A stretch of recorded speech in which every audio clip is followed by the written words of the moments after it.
And I think it's good that we know, I mean, I never knew about him, so it's good this movie introduced me to him. In the movie, when they got together finally with Little Walter and Muddy Waters, and they go into the clubs and they actually start dueling in the clubs. That was true. They would actually do that. They would go in and they would headhunt and take people's positions in the club. And they were so good that everybody hated them. So they would always go in and headhunt everybody.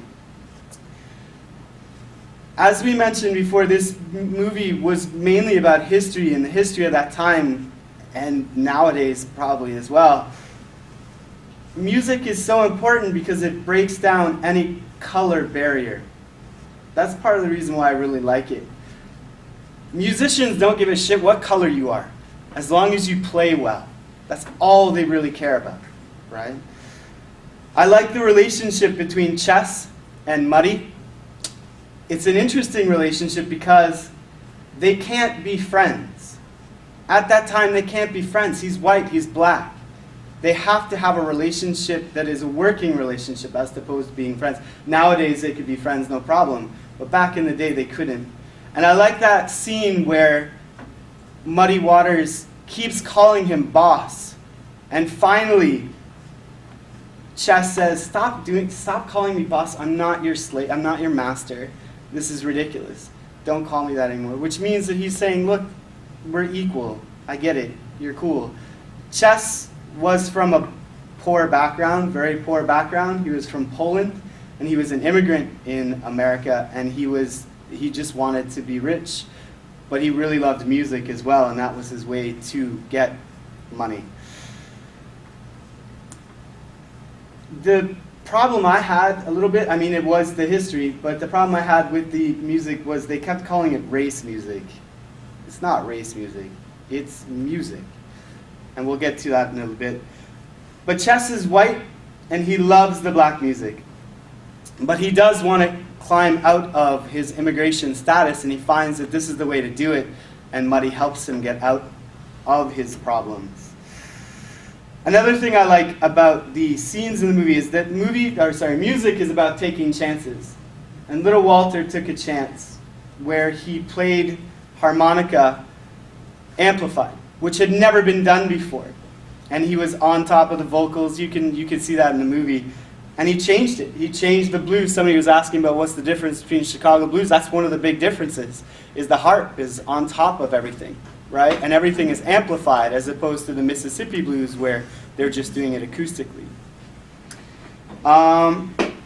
But the thing that's nice about that, I mean, Little Walter was the one who decided to do that. But Chess let it happen. Chess was like, okay, no, keep it going. He didn't want to control, well, he did control some things, but he didn't want to control everything. When he knew that something was going to be good, he just let it roll, which I think was very important for music. There was one scene where they were talking about Howling Wolf. When we introduced to Howling Wolf is played by Eamon Walker, and he's phenomenal. When you look at him the first time, he's got the truck, the dirty truck, and he's also from Mississippi. But you could tell that he's so proud because he bought that truck himself. A black man in the States buying a truck for himself. That's a pretty big deal. So he was actually very proud. But that story where Hubert was yelled at by Chess for playing too loudly, Howling Wolf's guitar player, that was true. That actually happened. And it was kind of nice that Howling Wolf stood up for him. But in the movie, what you might not know is when you see that scene and Hubert is actually playing the guitar, the old man that's playing next to him is the actual Hubert. So it's the actual guy who was in that situation. So that must have been a trip for the actual Hubert to be like, well, I actually lived this situation, and now I'm going to act in this situation. So he said actually that whole situation was true. Everything that actually happened there was true, which is fascinating. And the thing that I like about music and band members, closeness of the band members. Muddy and Little Walter. When Little Walter finally left Muddy Waters, his wife said that it felt like his oxygen was taken away from him. That's what Muddy Waters actually said when Little Walter left. And Hubert said, take something that's mine again and I'll kill you, to Muddy Waters. That's what he actually said as well. Music, like I said, I don't play music at all, but music, for people who actually play music, when they finally find somebody who fits with them, they kept calling it family.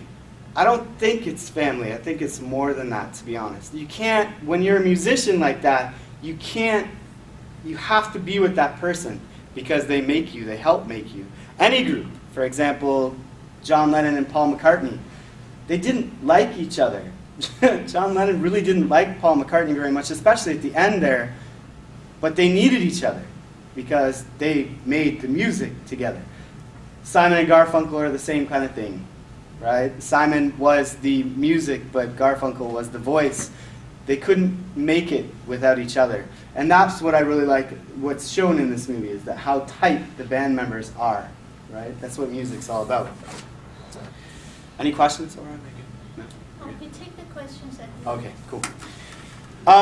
We've already mentioned it, but I like the fact that they show the relationship between the police and the black people in the States, which happened with little Walter, where he actually did pull the doors off of his guitar, his car, because he was too hot. So he actually did that. That was true.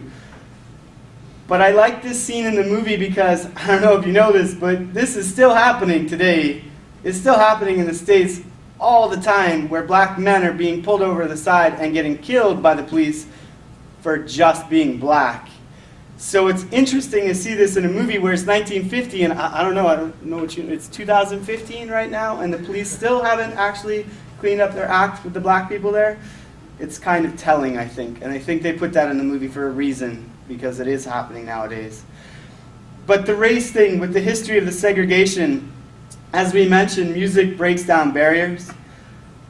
Chuck Berry actually did play for segregated concerts. He would have black people on one side and white people on the other side. But the kids didn't care. They didn't care about race. They didn't care about that. They wanted to hear the music. They wanted to enjoy the music. And they actually did break down the segregated barriers and start dancing with each other. And that's what music can do. Any kind of music, really. Break down that barrier, which is fantastic. It makes people colorblind, which I like. And they talked about Chuck Berry integrating the airwaves.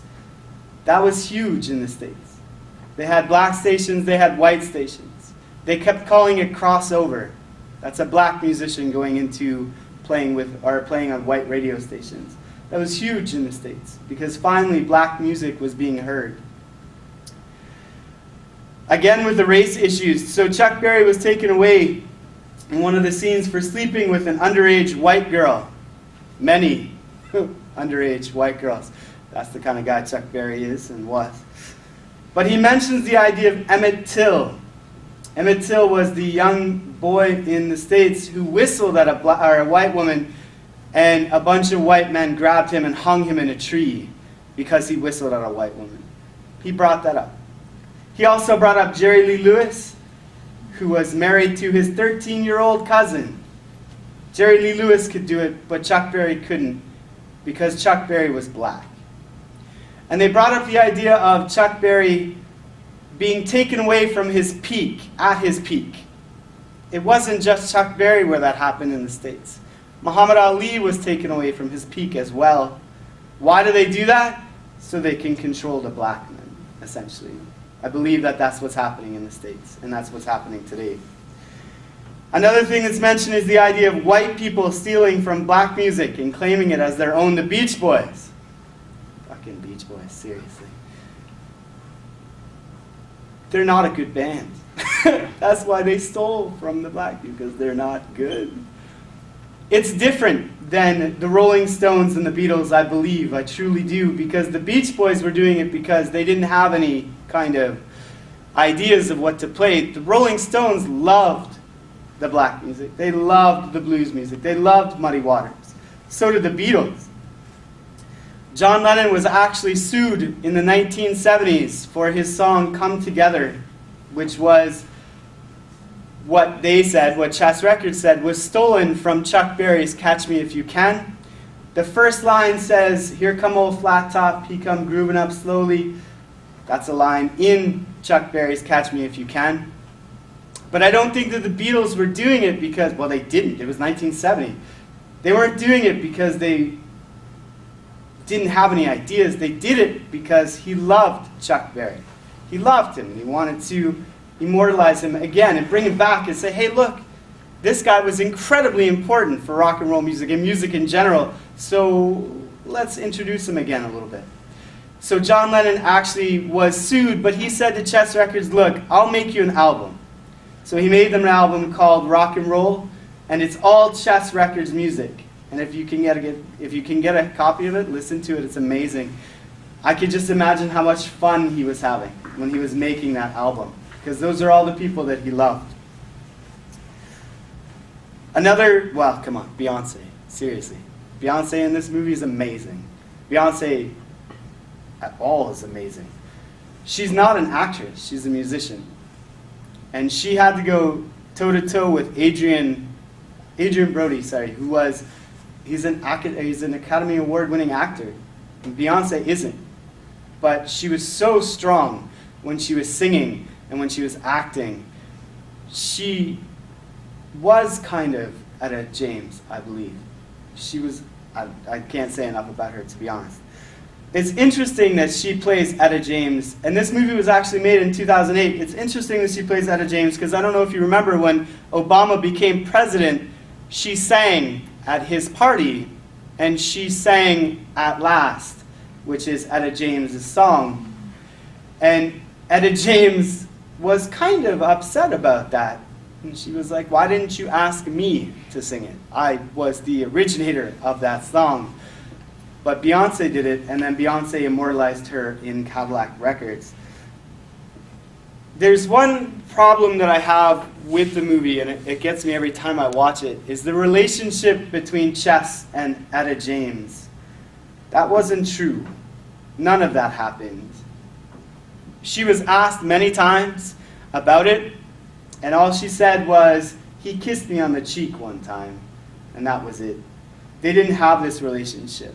And it bothers me a little bit because it is that kind of dynamic between a white man and a black woman. And the white man is the man who is trying to pull the music from her. And he finally does it. He gets it out of her and makes her see what her potential is. But in actuality, she already had that potential. In real life, she was popular before she even hit Chess Records. So he just kind of jumped on her bandwagon. It was the other way around. But this relationship, I think, actually represents Chess, how much he was in love with the music. It wasn't him being in love with Etta James necessarily. It was him being in love with the blues music, which transferred into rock and roll music. Another thing that's pretty poignant in this movie is the drugs with Etta James and Little Walter. Drugs are a huge part of music. All over the place. Jazz music, somebody mentioned that they like jazz. Billie Holiday died of a heroin overdose. She used to spend $2,000, this is 1920, 1930, she used to spend $2,000 a week on her heroin habit. Etta James obviously was a heroin addict. Many musicians were heroin addicts. Johnny Cash was a heroin addict. John Lennon was a heroin addict. So it's good to see that kind of thing with music because drugs are so essential to the music, be it heroin or LSD or whatever. It's curious. I'm curious as to what you guys think about that. Why the drugs are so important to the music, but they are. Chess did actually have a heart attack. He didn't die driving away from the actual studio. That's a Hollywood kind of thing. He did die a couple months after because he was just, I believe, you know how old people sometimes, when their husbands or wives die, they can't live anymore because they're just so in love with them. It's the same kind of thing with Chess. He was in love with the music and he couldn't do it anymore, so he died. He didn't have anything to live for, essentially. I want to end the presentation. I'm a little bit early, I might be. Yeah? Yes, you are. Is that okay if I'm a little bit early? Yeah, okay. So I'm a little bit early, but I'd like to end with the same quotation, well, not the same quotation, but from Mos Def as well. Who actually, let's talk about Mos Def. Who was Chuck Berry?